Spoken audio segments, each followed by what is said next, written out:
video that we put up to promote the books, and in that I speak about how On Duffy's Wolf is my firstborn.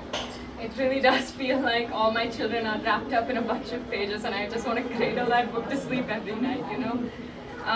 It's a collection of poetry accumulated over the last few years, maybe some of the best and worst years, but definitely my last teenage years. They come from many blue nights exploring love, filth, grief, and fury. They include an homage to my favorite poets like Sylvia Plath, like he said, and Caroline Duffy, who this book is named after. Caroline Duffy wrote a poem called The Little Red Cap. I don't know if you've heard of it, but it's derived from the folktale Little Red Riding Hood. And she explores the role of the wolf who, you know, attacks her in the woods while she's getting food to her grandmother. She compares the wolf to an old man who's about to exploit her and take advantage of her. And I wrote a poem about that poem when I was, I think, in 8th grade. I don't know, but it wasn't a good poem, definitely. But it was the first time my dad was sure that maybe I have something here, maybe I can write more and maybe publish one day. So it's really special to me. So, I mean, it's very clear that that old man is taking advantage of her when she's lost. So it's about vulnerability and the strength brought forth by an experience as such. And I have attempted to explore this exploitation of young girls through my poems. Many of my own experiences are written into this, woven into it, and many stories that I have heard and I have validated through these poems. My poem Duffy's Wolf, first written, 5-6 years ago, and edited till months ago, is when I knew I found a home in the page, so I'd like to start with that. Okay. Guys, I haven't read the poem yet. Wait till I read it. Alright. Duffy's Wolf. Cigar in hand, my heart in the other, juggled the old clown. Naive was I to think he wouldn't get to me? The wolf Duffy warned me of, but there, bolted to the hunting bed, on a cutting board, a fresh cut of meat, fired in his loins, and I've taken the blame. Innocence lame, exposed, crushed exteriors, he fed upon the pink, unworn skin sinned with. My breast plumped little to learn this soreness, cursed the corners ma worn to hide. Sickly, simply, blinded under heavy shelter, a back breaking into a sack of bait, the pleasured pain, dents in our wall from which the gossip tore, words knitting a net, a silly spider and a fly, stupefied. 16 and safely 6 again. Validation embellished the masochistic prey. I found in him a savior, you could say. He wandered into me, nomad, like an unknown drug infiltrated. Seeping, he grew in the pear pouch and broke, growing into a gun. Then when the hen grew bored of the loosening vent, he left for 1:15. Witness to a crime I couldn't name, a face fondly remembered. Fangs under a wise white beat of beard, the first sight of a man, I was no woman. A girl or worse, a thing to claim. The affair growls hungry in the grave, long after the awareness commenced. Late in the night, I crawl out to find a home, yet you are nothing but what I escaped. A dirge plays on, nagging at a nun, and none I loved welcomed warm.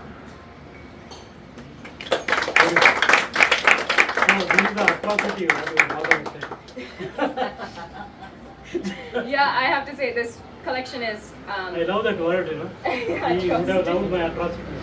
So it's dedicated to my dad, and the dedication is to my father, K Raghu, who would have loved this atrocity. I lost him exactly almost 2 years ago, and yeah, these poems have been written over that period of time. Yeah? Okay, so another theme I explore in this collection is, well, other themes are religion and politics and power dynamics. And I guess even young girls being exploited has that theme of power, right, and imbalance. So yeah, this one's called Ploys Such as Optimism and Plays Ticketing Faith. Yeah. Devotion is an illness like most obsessions. Buddhist philosophy, spiritual nuts and the pot lord, you're all high on some ruse, some love. A song, Kabir, a poem, Rumi, assassinate character to a disability.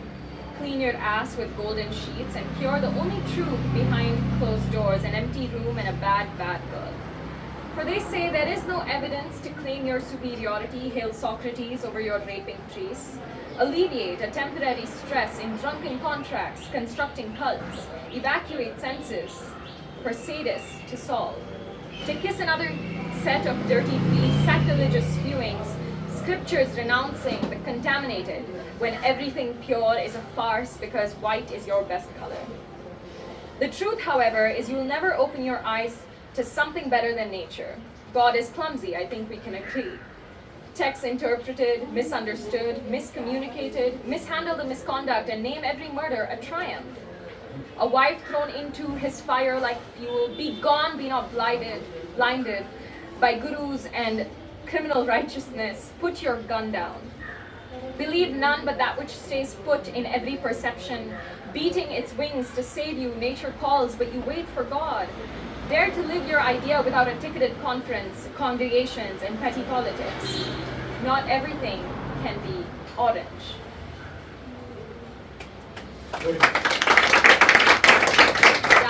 All of you realized I was trying so hard not to say saffron. Okay. So yeah, that poem was about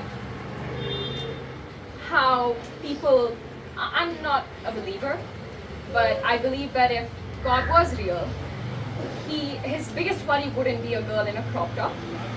I think there are some wars that he wants to focus on first.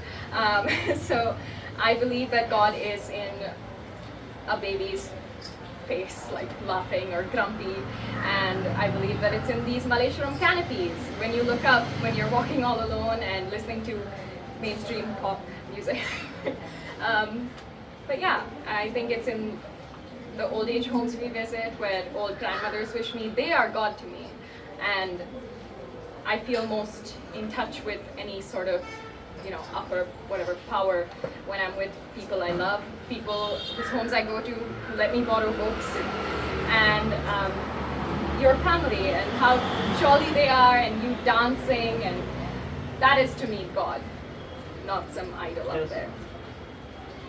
Sure.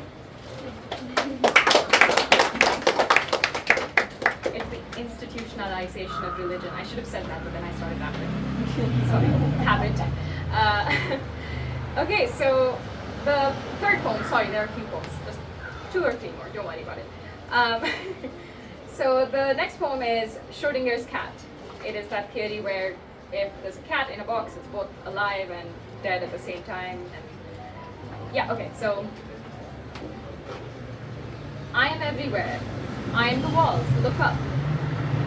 Decomposing alive and white, I breathe a nasty breath. Psychometric tests only instill awareness.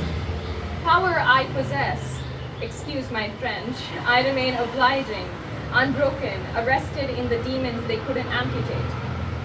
A pallor yellowing, cold to the touch, can you hear my voice? It's creaking. Instinct failing numb, intrusions implore perverse. A fight I'm demanding to lose, a stride, you conclude a holy rage. Mother, daughters must degrade, tight into the fashionable likings of virginity. Ropes loosening tendons, cuffs bruising after desperate bloodletting. Master of my fate, captain of my soul, woman. Don't try too hard, darling physician, to fix me with your glasses big and that dirty nose you itch like an intellectual ick. Don't fix me. If I'm a truth, politics cannot survive. Kissing the pills, pickled free of love as death in her black thong and stockings enticing, awaits the call. Freedom.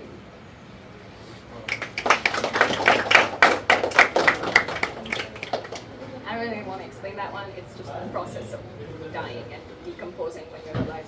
Okay. Okay.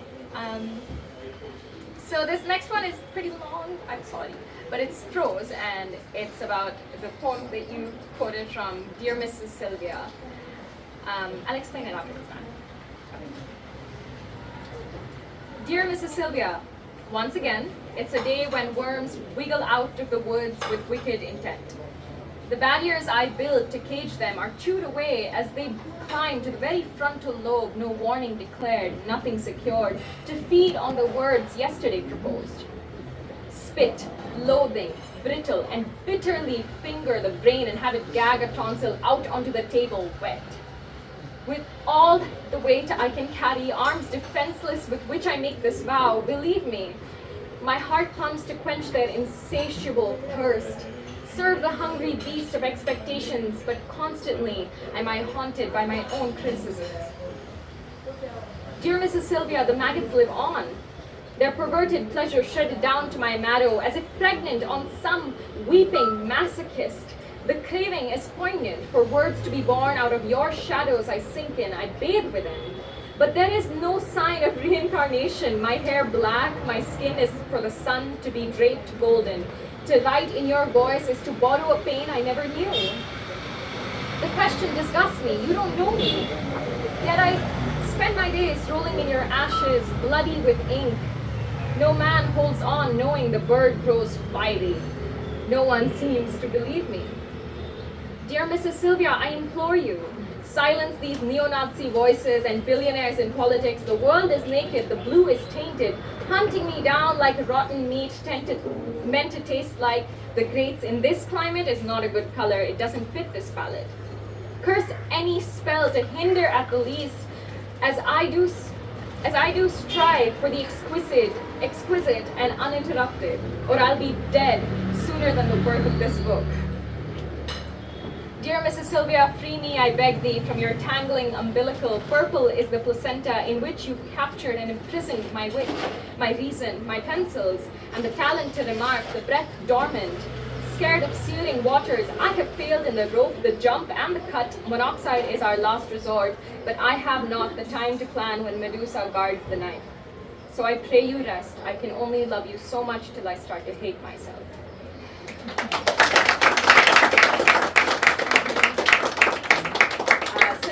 I don't think it needs much explanation, but that poem is about me. I mean, I worship Sylvia Plath. I think all of us do.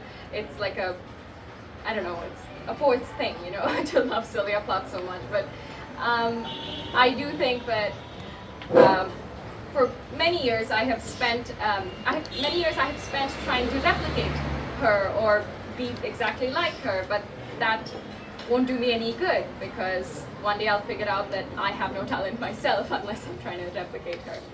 So it's about those expectations I set for myself and to find your own voice instead of depending on a poetry of mine. Okay, last poem. You're lucky. Okay. So the last poem is called Fishing.